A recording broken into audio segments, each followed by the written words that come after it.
Senhoras, senhores, queridas irmãs, queridos irmãos espíritas, caras amigas, caros amigos que nos acompanham pela Web TV Mansão do Caminho ou por outros recursos da comunicação social, nossos votos de muita paz. O poeta brasileiro Godoy Paiva escreveu uma bela página que peço licença para narrar em tom de prosa. Era um grande espetáculo. Ali estava a multidão numa ansiedade ímpar.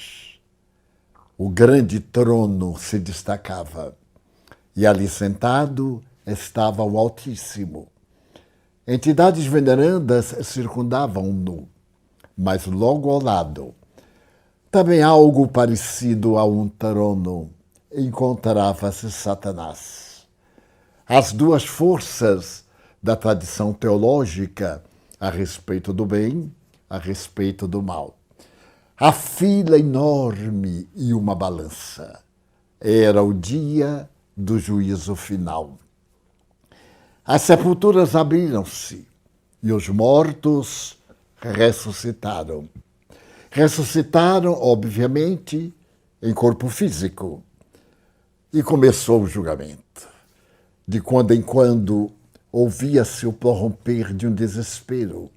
Alguma alma não conseguira o indispensável na balança da justiça para merecer o reino dos céus.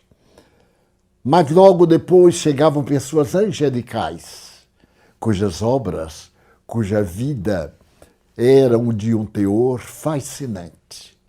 Por fim, uma mulher veneranda. Ela trazia nos braços um jovem que chorava, amargurado e triste. Mas, de início, ela teve que ser colocada na balança da justiça. E, é claro, o prato no qual ela procurou agasalho ascendeu, como se for uma pluma. E logo a divindade, através da voz dos anjos, bradou: inocente, dileta filha da verdade, desfruta a partir de agora o reino dos céus. Eternamente desfrutarás da justiça, da bondade, da misericórdia. E ela, jubilosa, abre os braços, genufletiu-se e passou para o lado dos bem-aventurados. O próximo era seu filho. Ele estava combalido. Foi necessário que anjos serviçais o trouxessem até a balança. Ele sentou-se. Sentou-se e, parecendo um desastre, aquele braço, aquele móvel que o acolheu, aquela concha de metal desceu pesadamente, o que significava que as suas obras eram más, que o conteúdo da sua vida era um desperdício. E então não foi necessário esperar-se muito e apareceu a majestosa e ridícula figura de Satanás e disse: ei-lo que me pertence. E Deus, lamentando, disse para ele: desce aos infernos. E ali aprenderás quanto é grande o amor do teu Pai espiritual, a quem nunca prestaste qualquer consideração. Enquanto ele falava, e o jovem aturdido deveria ser um usuário de drogas ou de álcool, olhavam aturdido total, sem saber exatamente que seria o seu destino eterno. Então, naquele momento em que pareceu até o ar desapareceu da multidão, ouviu-se uma voz que gritava do lado dos justos: Senhor, é meu filho, Senhor. Eu estou no paraíso e desejo suplicar-vos misericórdia para meu filho. Eu sou mãe e já perdoei o meu filho, que era um enfermo da alma e do sentimento. E saiu ficando defronte de Deus. Do tribunal glorioso, anjos cantavam em surdina. Mas o semblante de Deus estava caracterizado pela ira. Havia uma certa forma de desgosto, de mágoa e de revolta. Estou de acordo contigo, falou ele, mas ele é revel. Todas as oportunidades nós lhe demos e ele as atirou no poço do desprezo, do abandono. O teu carinho 1000 vezes foi rejeitado e a tua morte foi apressada pelos desgostos de que ele magoou o teu coração. Então, aí estão os atos. Tu vais desfrutar da alegria imensa do paraíso, enquanto ele verterá um pranto de aço derretido nos olhos, que é o arrependimento pelos males que praticou. O silêncio continuava. Então a mulher agora, visivelmente atordoada, gritou, mas meu pai, é a eternidade. Ele vai expungir esses males para a eternidade. Eu vos suplico como sendo mãe. Eu perdoo, era meu filho. Um filho ingrato, certo, mas era meu filho. Então Deus falou-lhe, eu não posso reverter as leis. Ele desobedeceu e deve ser, neste momento, sentenciado a receber a punição. Meu pai, que poderia fazer eu para tornar menos desesperadora a sua lição? Eu suplico, eu darei o meu lugar, vou eu para o inferno, mas meu filho merece os céus. Era de bons sentimentos, mas não tinha força. A embriaguez dos sentidos arrastava-o à promiscuidade, ao desencanto, ao atrevimento. Enlouquecia meu filho, que somente se acalmava depois que lhe acariciava a cabeça. Deus disse, não posso reverter as leis. E ela disse, mas no teu coração, meu pai, não há lugar para o perdão, porque ele não há lugar para o perdão. O perdão, para este caso, é a justiça. Então a mulher abriu demasiadamente os olhos, aproximou-se do filho e o abraçou. Do que me vale o céu? Como poderei ficar do céu e de lá olhar meu filho eternamente nas labaredas sem ser devorado? Como poderia eu ter paz de espírito, sabendo que o filho das minhas entranhas, que tu me deste, gemia e chorava no inferno sem conforto e sem esperança? Abre uma exceção para meu filho. E o Senhor lhe disse, não posso. Então, todos aqueles que ali estavam foram sacudidos pelo gesto inesperado. Se no teu coração, disse ela, não há lugar para o perdão, nem para a justiça da misericórdia, abraço meu filho e vou chorar com ele no inferno, onde certamente deverá haver mais justiça. E segundo Godoy Paiva, ela e o filho desceram buscando as hienas infernais.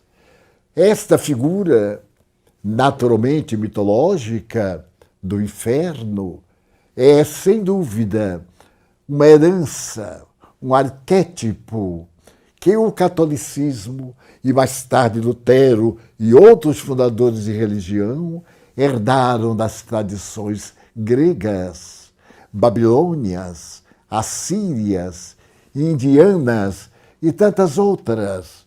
Ao aparecer o cristianismo pulcro na depravação de Roma, que herdara da mitologia grega os seus melhores deuses, agora com outros nomes, procurou estabelecer uma forma de exigir o bom comportamento.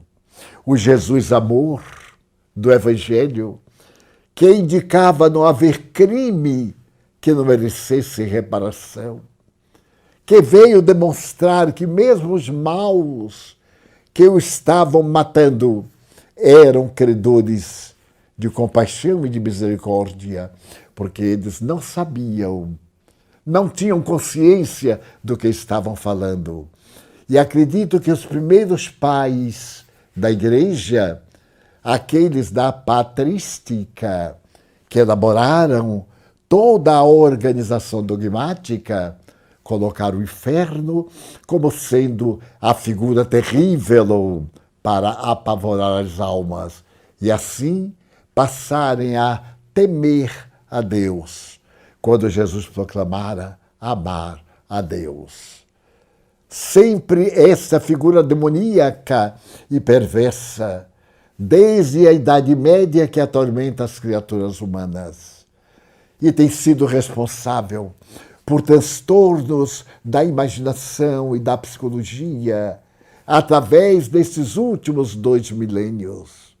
Quantos indivíduos que hoje apresentam o transtorno do pânico, cujas raízes profundas estão nas ameaças da vida infernal, na infância ou em experiência transata, ou estiver em regiões dolorosas, assinalada pelo sofrimento cada uma delas, sem força para resistir, e voltaram à terra para expungir através das bênçãos da reencarnação.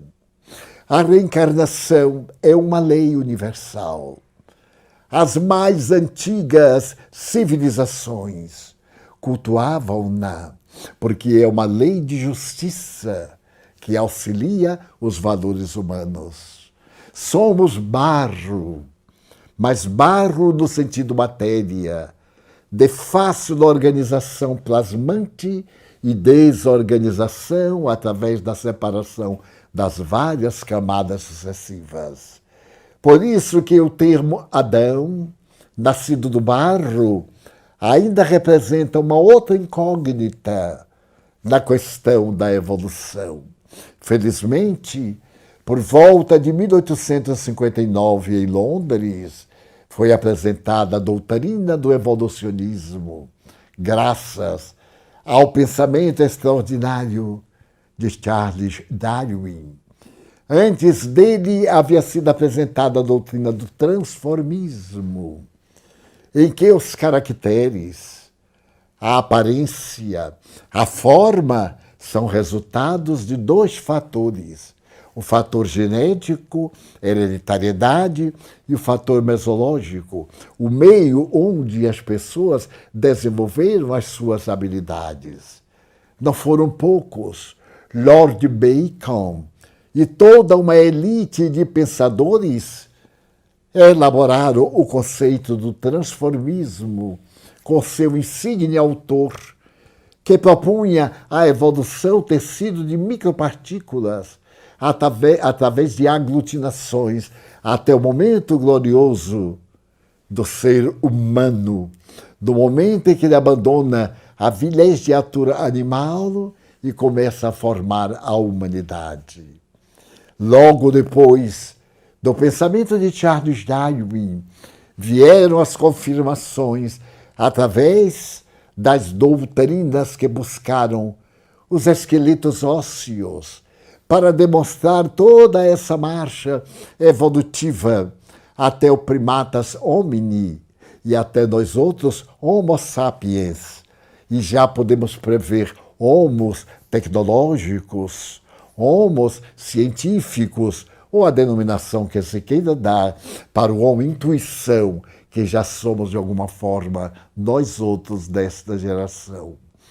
Então a reencarnação foi uma mensagem filosófica que apareceu através dos deuses também, das velhas doutrinas das civilizações, daquele período áureo da Babilônia, da Síria, da Pérsia, do Egito, especialmente da Índia, nas grandes canções do Bhagavad Gita, dos Upanishadas, da voz de Krishna, falando a Arjuna a respeito do paraíso, a respeito dos renascimentos.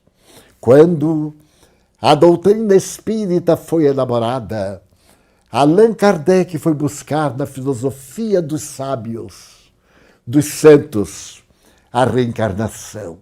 Isto porque Ele próprio, professor Hippolyte Léon Denis Rivail, ao conversar com os espíritos, um deles disse-lhe: eu sou teu velho amigo, eu te acompanhei em outras experiências e quero recordar-me principalmente daquele período mais ou menos 100 anos antes de Jesus Cristo, quando nas Gálias, o território francês hoje, tu eras Allan Kardec, um sábio, um homem que trouxe à cultura o conhecimento dos renascimentos, das vidas sucessivas, ou como chamam os gregos, da palingenesia, vários nascimentos. Naquele tempo, nós éramos amigos e tu eras um sacerdote druida, daquelas nações que invadiram esta região, a Bélgica, a Inglaterra, a Noruega, daqueles povos primitivos, os druidas eram dos mais elevados. Abrindo parênteses, depois que Kardec desencarna, inaugura-se no cemitério Père Lachaise, porque ele foi enterrado no cemitério de Montmartre. E um ano depois, os despojos mortais foram transferidos para o Père Lachaise, onde ele foi habitar um mausoléu druida. Os druidas se utilizavam de 2 pedras grandes, paralelas, e uma terceira colocada por cima. Estes eram seus santuários. E nós encontramos muito nas terras da Suíça, da França, na Inglaterra, especialmente onde a doutrina druídica espalhou a tese da misericórdia de Deus, da sabedoria. E, inclusive, Allan Kardec era também vegetariano. O seu amor aos animais, à vida pela tradição druídica, exigia que a vida fosse respeitada sob qualquer aspecto e em qualquer situação. E desde que essa informação lhe foi dada, ele resolveu pesquisar, mergulhar na história dos povos e foi encontrar a reencarnação em páginas eminentemente antigas do pensamento universal. Estabeleceu, ao criar todo o conjunto da doutrina, criar no sentido de organizar, porque ele codificou as informações que recebeu a milhares de perguntas que foram dirigidas aos espíritos, tanto por ele como por inúmeros investigadores, e colocou a reencarnação como base da misericórdia de Deus. Mas o que é reencarnação? Não é ressurreição. Nós encontramos as 2 palavras algo parecidas. Jesus, por exemplo, ressuscitou dos mortos. Ele veio ter conosco, mas nunca reencarnou. Porque ele é perfeito, é o modelo, é o guia da humanidade. Quando Allan Kardec perguntou aos benfeitores, na questão 625, qual era o modelo da humanidade, quem nós deveríamos imitar? E os espíritos governantes do planeta responderam: Jesus. Ele criou o planeta e é o modelo e guia para as nossas necessidades. Ele prometeu que a morte não existia. E a única maneira de provar que a morte não existia era ressuscitar dos mortos. E ele o fez ao 3º dia, mas uma ressurreição gloriosa, em um corpo especial, fluídico, semelhante à carne densa, com as mesmas propriedades carnais, porque ele comeu um peixe assado no cenáculo com seus amigos, quando apareceu pela 2ª vez. Mais tarde, na chamada pesca milagrosa no mar da Galileia, quando Simão atirou as redes para o lado que ele indicou e pescou de tal forma que a barca por pouco não sobrou, ele comeu peixe assado para mostrar que era ele. Não se tratava de um fenômeno de aparição, de um fenômeno de alucinação, de um fenômeno forjado por um transtorno de natureza esquizofrênica, mas de uma realidade. Então, é a ressurreição dos mortos. Desencarnamos e ressurgimos, porque continuamos a viver.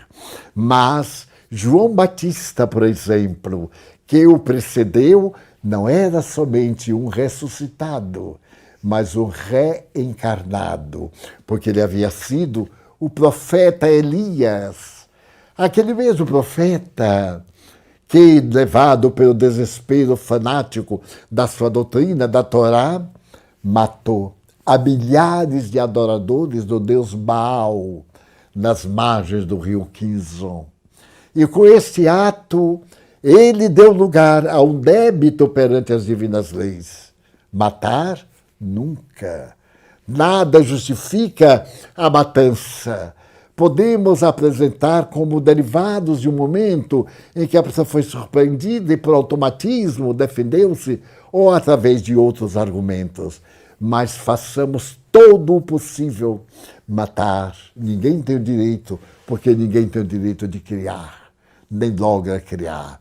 Então nasce o menino Iocanaan, João, primo e segundo grau de Yeshua, Jesus, e ele, João, vem anunciar a chegada do Messias, conforme Elias, o profeta judeu, havia falado nos seus maravilhosos discursos, nas suas grandiosas profecias.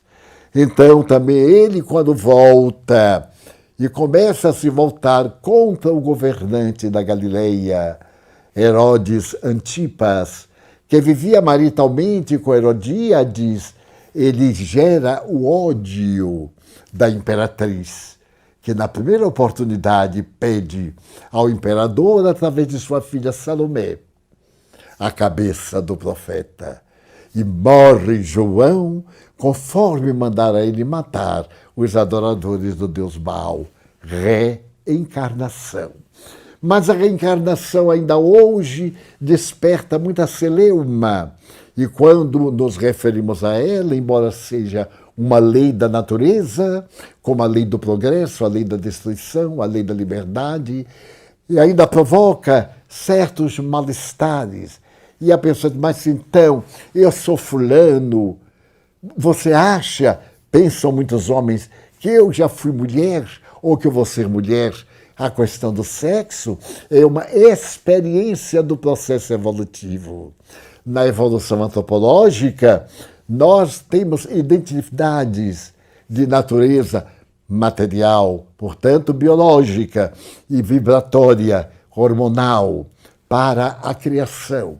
E tanto é nobre a reencarnação masculina como a feminina, porque é da união desses dois gametas, o óvulo e o espermatozoide, que a vida se origina. A reencarnação vem, então, explicar todos os enigmas de natureza ética e moral que a humanidade defronta. Vejamos, eu sou o 13º filho de uma família imensa, mas a minha irmã, número 7, porque lá em casa nós éramos numerados, nasceu com uma dificuldade orgânica, com hidropisia. Ela padecia desse tormento e a sua cabeça começou a crescer com aquela manifestação encefálica degenerada. Ela não cresceu, não enxergou, não falou, nunca ouviu e viveu 7 anos. Nós outros 12 somos geneticamente perfeitos, nenhum tem tido uma doença hereditária que passou de uma para outra geração em nossa família, e eu sou o último de todos com a idade longeva de 94 anos, e uma organização fisiológica e mental absolutamente normais, dentro dos limites da organização física. Muito bem, minha mãe sofria ao tomar conta da sua filha. Tinha que cuidar porque ela só não movimentava. A cabeça era muito grande, desproporcional ao corpo. Por quê? Pergunta-se. Por que Deus fez isto com ela, já que temos origem divina? Então se dirá, porque os pais pecaram. Ora bem, no Evangelho, Jesus passa e vê um cego de nascença. E alguém pergunta assim, Senhor, quem pecou para que ele seja cego? Ele ou seus pais? Porque havia a tradição de que um pai cruel, um avô perverso, gerava sempre alguém que era portador de crimes. E agora renascia com as marcas que era uma punição em outra geração, o que não deixa de ser um absurdo. Eu não tenho culpa se meu avô foi um depravado, se meu pai foi um homem que trilhou a degenerescência, que culpa eu tenho? Eu sou fruto do seu corpo, mas eu não sou filho da sua alma. Eu estou no corpo para aprender com ele resignação e misericórdia. Então, as diferenças sociais, os valores humanos, os valores adquiridos econômicos, porque pessoas há que tudo que tocam, a semelhança de Midas, o grande rei, tudo que tocava virava ouro, e outros que tudo que tocam se transformam em vil metal, em latão ou em lama, porque uns são tão felizes e outros desventurados. Porque a vida de alguns é toda coroada de bênçãos, de sabedoria, de inteligência brilhante, de poder, e outros que se esforçam até o sacrifício e, no entanto, não logram uma posição de relevo ou de dignidade. A reencarnação explica qual a razão de, na Nova Guiné, nós termos ainda aqueles indivíduos na fase selvagem, antropomórficos, antropófagos, devoram-se uns aos outros, porque o canibalismo nessas tribos, se Deus cria o espírito na hora e a nós outros nos faz de maneira tão diversa que a simples palavra canibalismo nos gera uma repulsa moral e espiritual. Porque somos espíritos de variadas idades. Alguns nascemos há milhares de anos, outros estão nascendo agora, saindo do seu período animalesco, primário, das funções básicas, comer, dormir, fazer sexo, para as emoções superiores. E então nós vemos que a sociedade nunca poderá ser do mesmo nível. Essa igualdade que a Revolução Francesa desejava era uma igualdade sociológica, porque jamais haverá uma igualdade moral. Já que há uma diferença muito grande entre as criaturas, haverá sim uma aristocracia espiritual. Allan Kardec coloca que esta aristocracia é dos espíritos nobres, um Einstein, um Fleming, ou um varredor de rua, que seja saudável, que seja nobre. Ainda eu via neste momento, em uma das redes sociais, na cidade de Foz do Iguaçu, que a temperatura ontem foi negativa, um homem vendedor de pipoca tirou o seu casaco de frio e deu a um homem de rua. Ele ficou com frio, mas socorreu outro que tiritava e saiu alegre. E esse casaco lhe custa quanto trabalho? Alma nobre, que está acima muitas vezes dos indivíduos que cometem os crimes do colarinho branco, educados, instruídos, desfrutando dos favores da sociedade, de alma mesquinha, de caráter ignóbil, portadores da mesquinhez que fez a história da humanidade, caracterizada pelas guerras, pelo ódio. E hoje vemos em nosso país e no mundo as lutas tremendas pelas vacinas, pelo dinheiro que elas rendem, pelas compras através de terríveis donativos e mecanismos indignos, as vacinas que salvam vidas. E vemos nos grandes representantes das massas a indignidade de alguns desses representantes, porque não faltam pessoas nobres em nossa sociedade, sacrificados, espíritos que vieram missionários. E Chico Xavier, em Pedro Leopoldo, Seu pai era vendedor de bilhete da Loteria Federal. É Madre Teresa de Calcutá, abandonando a Albânia, o país mais pobre da Europa, para vir socorrer a Índia, com seu bilhão de pessoas e alguns milhões de necessitados, do socorro do seu sentimento gentil, das suas palavras de carinho. Então a reencarnação é a oportunidade que Deus nos dá para evoluirmos. Ela tem um objetivo educativo.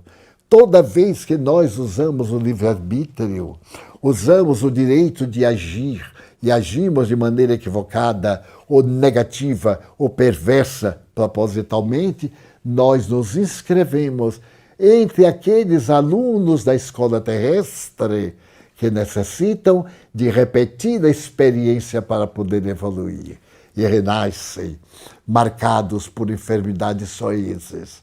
Eu tenho uma irmã que se suicidou em 1939. Em 1972, minha mãe desencarnou. E logo veio me dizer que ela havia desencarnado e foi procurar Nair. Aonde estava sua filha querida? Faz lembrar o caso de Godoy Paiva. Então ela encontrou minha irmã no desespero, na agonia, perturbada pelo espírito mau que a levou ao suicídio, e resgatou minha irmã. Mas minha irmã tinha uma grande dívida perante a lei e reencarnou-se. Já que ela havia ingerido um veneno, ela se reencarnou com lábio leporino de 2º grau. E veio até mim, trazida por uma senhora que a carregava nos braços, catadora de lixo daqui de próximo. A criança esquálida, e nós a recebemos, ajudamos, e depois, pouco tempo depois, ela desencarnou. É a reencarnação do calceta, do suicida, que volta no sofrimento terrível. Ninguém tem o direito de se matar, já o disse em outras palavras. E como desobedeceu a lei, veio agora para submeter-se ao código da divina justiça. É uma lei, portanto, de sabedoria, de misericórdia. Da mesma forma, nós vimos pessoas nobres. Um grande milionário da Índia resolveu doar alguma coisa, uma parte da sua fortuna ao povo, e procurou um expediente que não dava para que as pessoas fraudassem. E repartiu tudo, ficando praticamente na necessidade. E ele diz, mas eu tenho demais para que eu quero tanto. Então nós vemos esses paradoxos. Aqueles que são citados pela lista Forbes, que tem bilhões, centenas de bilhões. Antes eram dezenas, agora são mais alguns dígitos. E eles têm apenas no nome, porque tudo está em investimento, está na bolsa, está nas grandes empresas. No entanto, não podem evitar a pandemia, que alguns deles, como alguns miseráveis das ruas, têm arrebatado de volta à morte. Então é necessário nascer de novo, para poder expungir, para poder ter a oportunidade de fazer as suas pazes com a consciência. Deus não castiga. E o inferno, disse o Papa João Paulo II, não é um lugar geograficamente, é na consciência. A consciência de culpa é exatamente como Allan Kardec escreveu no livro O Céu e o Inferno, demonstrando que nada pior do que a culpa do indivíduo, que ele procura fugir como um Judas e não encontra paz. E o céu é o deleite da fraternidade. Nós construímos dentro de nós o reino da misericórdia. Aquele homem que deu o casaco deve ter sorrido e ter se sentido tão bem de dar um abraço no seu irmão, que ali estava estertorando, trêmulo no frio, congelando aproximando-se da morte. Então a reencarnação, lei do universo, em todos os planetas, em todos os mundos, a reencarnação vige, poderosa como o amor de Deus para com as suas criaturas. Mas será que nós temos apoio evangélico para isto? Jesus falou a seu respeito inúmeras vezes. A começar pelo célebre diálogo com o doutor da lei, Nicodemos, o grande rabino, que um dia procura Jesus na casa de um amigo e pergunta-lhe, depois de fazer referência à sua grandeza, eu sei que tu vens de Deus, porque ninguém é capaz de fazer o que tu fazes se Deus não estiver com ele. Imagine um rabino dizer isso a um galileu. A Galileia era considerada a parte inferior de todo o reino de Israel. O que é necessário fazer, Senhor, para entrar no reino dos céus? A resposta inequívoca: nascer de novo.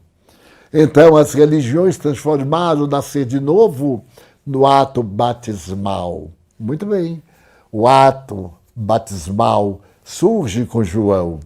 E as pessoas que nasceram aos milhões antes de João. João tem 2000 anos. E o ser humano na face da terra, quantos? Então aqueles que não foram batizados foram para um lugar determinado? Sim, foram para um lugar onde não era bom, não era mal. Mas vejamos o exemplo da Mansão do Caminho.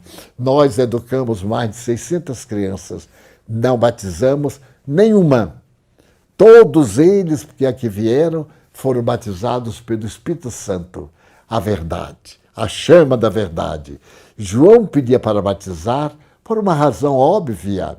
As pessoas que iam até ele eram pecadores, pessoas chãs, indivíduos atormentados, e ele então lavava-os simbolicamente e lhes dizia: muda de nome, acaba de morrer este que chegou até mim, agora tu és fulano e não voltes a pecar.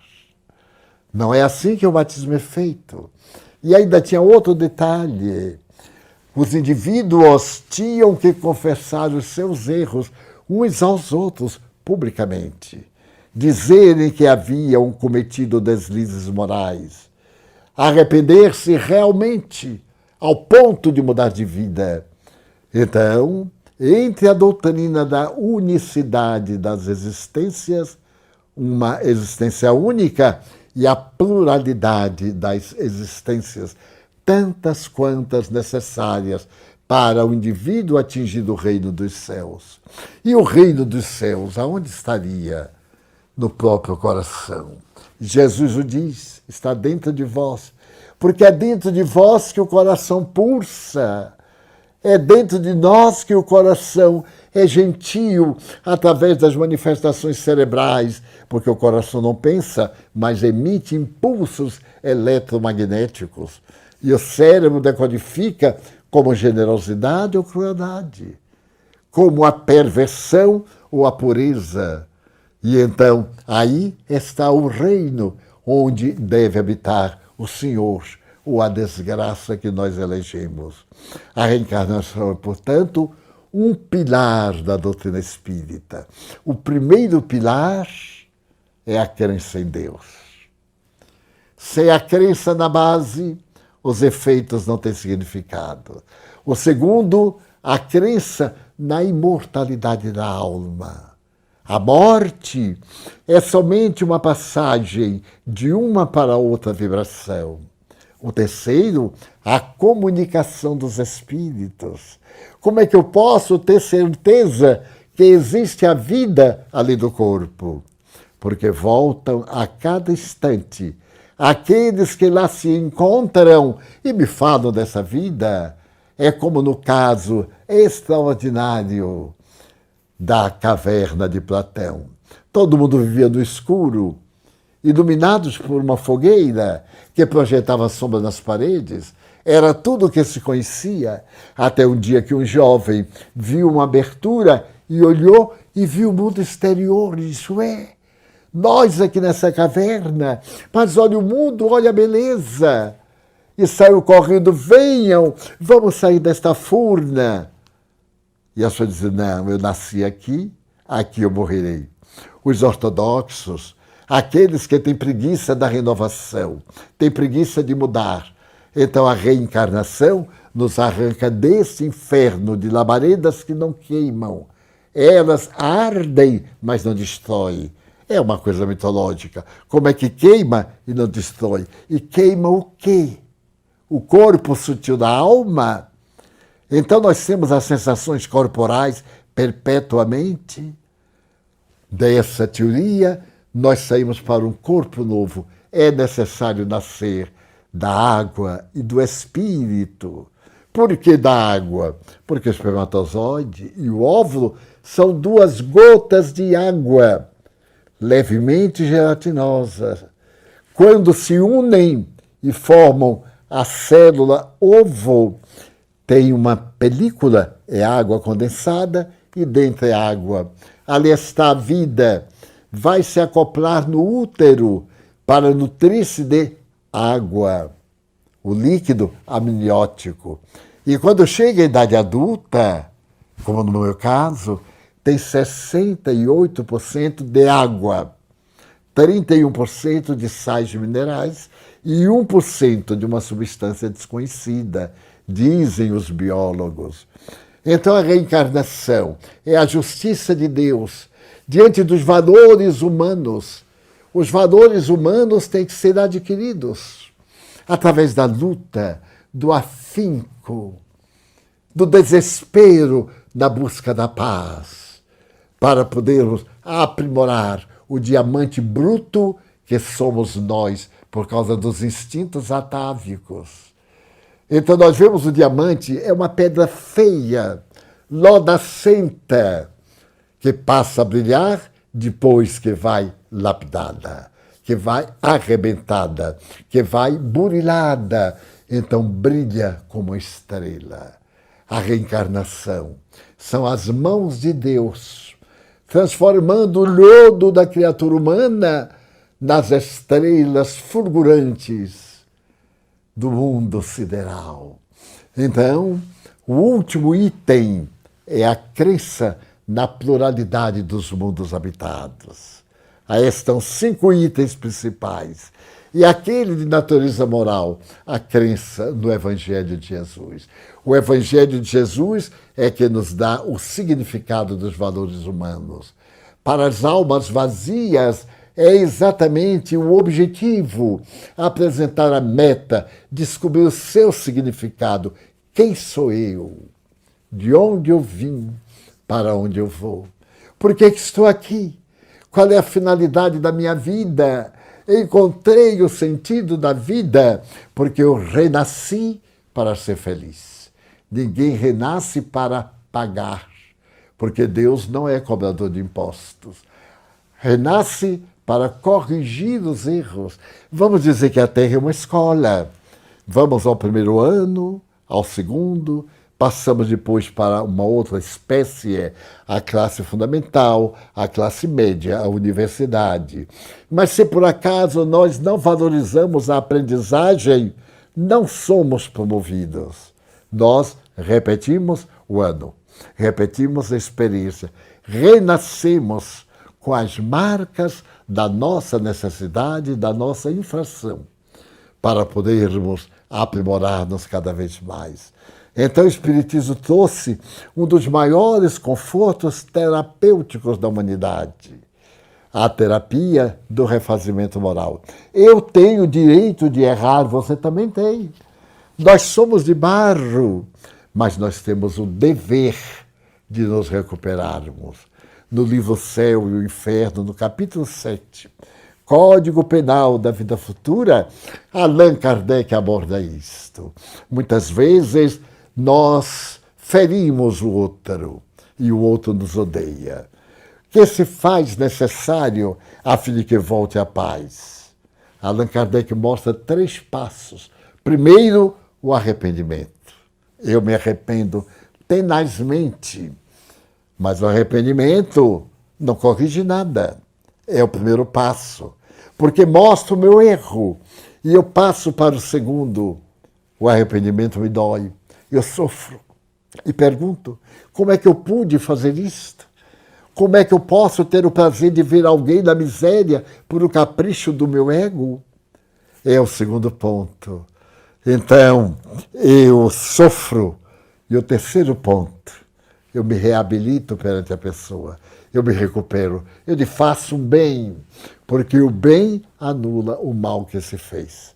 Não existe o mal como é decantado. Existe o bem ausente. Allan Kardec perguntou aos espíritos, e o que é o bem? Eles responderam, é tudo aquilo de acordo com as leis de Deus. Então, tudo aquilo que está de acordo com a harmonia, com o equilíbrio, com as leis cósmicas, isto é o bem. E o mal é a ausência disto. Se ao invés de eu me dedicar a acender luz, eu fico parado, domino nas trevas. Mas elas não existem. Uma chispa, um raio, qualquer coisa anula a treva. A treva não apaga a luz, mas a luz dilui a treva. Daí as reencarnações são pontos básicos da doutrina espírita. Eis porque filhos às vezes odeiam pais, pais odeiam filhos, cônjuges têm uma vida muito boa e de repente algo de trágico acontece. É uma lembrança de existência passada. O casal se separa, vai até a borda do crime, odeia-se pelas reminiscências, pelos humores que vêm de encarnações anteriores. Então nós somos felizes ou desventurados pelo nosso querer, por causa das nossas próprias ações. Quem recomenda o Espiritismo? Ame. E Allan Kardec nos diz, é a caridade, porque a caridade é o amor na sua mais elevada situação. Se nós conseguirmos colocar o amor no dinamismo da ação, eis aí a caridade, porque é todo o bem que podemos fazer.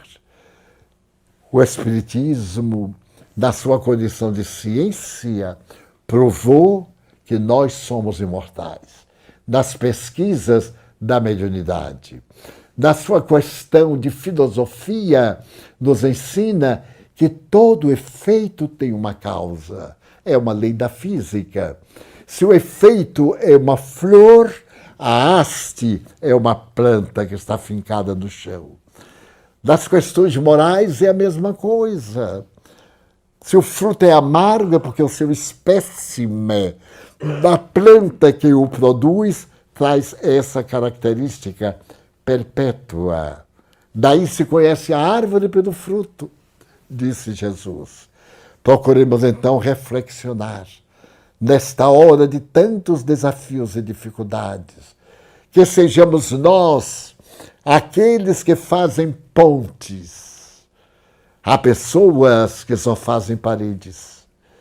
Há dois tipos de humanidade. A humanidade que dificulta e a humanidade que facilita. Conheço pessoas que têm um prazer inusitado em dar uma negativa, em recusar-se a ser útil e ainda sorrir. São indivíduos psicologicamente paredes. E aqueles que têm o prazer imenso de serem uma ponte de um para o outro lado. Dizia-se anteriormente que a cultura baiana era tão gentil que a pessoa na rua perguntava a outra, onde fica a rua X? E o interrogado dizia, um momentinho, eu vou levar você lá. Pegava e levava. Que civilização será esta que já tivemos? E o insucesso da aglomeração, o volume, toda a qualidade desaparece um pouco quando aumenta a quantidade. A experiência da doutora Terezinha Ré, feita com ratos, traduz a nossa violência. Quando nós temos espaço, nós podemos ser gentis, nós somos agradáveis. À medida que o espaço vai diminuindo, nós vamos neurotizando, vamos ficando agitados, amargos, agressivos. Ela fez essa experiência com ratos e fez uma tese fantástica.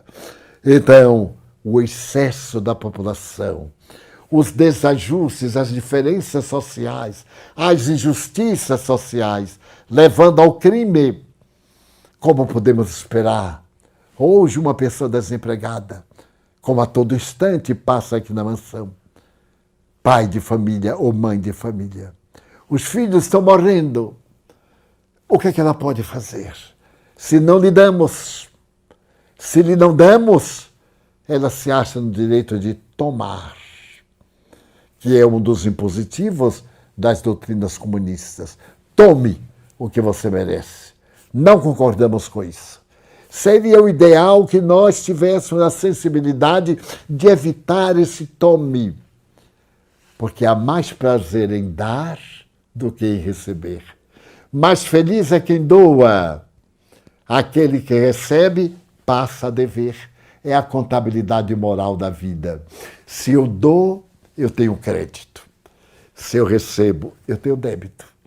Daí a reencarnação. É o livro da contabilidade espiritual, em que os nossos atos, o nosso comportamento formam o tecido da nossa felicidade por vindoura. Então, nesta existência, aproveitemos esta hora para dar um sorriso. Eu me recordo que uma amiga minha de Porto Alegre, psicóloga, narrou-me há muitos anos, nos anos 50, um pequeno fato da rua. E isso se impregnou em minha alma, que já também me aconteceu. Ela disse que estava na feira, ali na cidade, quando de repente uma senhora modesta começou a gemer e dizer: meu Deus, que ruína, acabo de ser roubada. Meu Deus, tenha misericórdia de mim. A patroa não vai acreditar que alguém roubou a minha bolsa. E chorava, e chorava. As pessoas olharam em derredor para ver se houvera caído. Quando nisso apareceu um meninozinho de rua, Humberto de Campos chamava Pardal da cidade. Apareceu aquele menino moreno e disse: senhora, eu achei a sua bolsa, tome. Claro que havia sido ele quem lhe roubou ou furtou. Ela então pegou, contou o dinheiro e disse: muito obrigado. Que pena que eu não posso lhe dar uma gratificação. Ele disse: não precisa. Mas por que não precisa? A senhora já está sorrindo. E isto me impressionou tanto, que lá se vão os anos e eu nunca me esquecerei de Diná Rocha, educadora, contando-me esta linda história. Então, que nós, que muitas vezes estamos chorando, esperemos que aqueles que podem nos distendam a bolsa da oportunidade, para que em nossa dor também tenhamos momentos de sorrisos. E, acima de tudo, por mais terrível que seja a situação, não esqueça de Jesus. Ele não esquece de nós. Lembremos-nos dele. Que faria Jesus em meu lugar? E, na medida do possível, tente fazer o que ele faria caso estivesse no seu lugar. Com este tema que nós elegemos vários companheiros do Espiritismo para hoje abordarmos em vários canais de televisão web, ou outros, em vários pontos do país, abordarmos a reencarnação diante dos valores humanos. Esses valores éticos, esses valores de natureza econômica, esses valores de cidadania. Muitas vezes eu tenho lido, quando se começa a denominar pessoas que são portadoras de características próprias, alguém dizer assim: mas esse nome não é meu. Eu sou criatura humana, como todo mundo, como todos nós nos alimentamos. E temos o direito de comer feijão, de comer pasta, ou de comer farinha, e até de não comer, porque somos criaturas humanas. Desejo a você, caro amigo que nos acompanha, gentil amiga que deve estar fazendo algumas perguntas Sim, mande perguntas para nós, que vale a pena viver e amar. Não é a primeira vez que pisamos o solo da terra, nossa mãe. Temos retornado e volveremos. Por isso que a morte não nos apavora. Nós viveremos, retornaremos aos mesmos pagos que agora iremos deixar pela circunstância da desencarnação. Mas uma alegria imensa. Eu sou, disse Jesus, o caminho, a verdade e a vida, e ninguém vai a meu Pai senão através de mim. Disse então a mãe à divindade: Senhor, eu recuso o teu céu e desço com meu filho ao inferno para poder enxugar-lhe as lágrimas. Muito obrigado.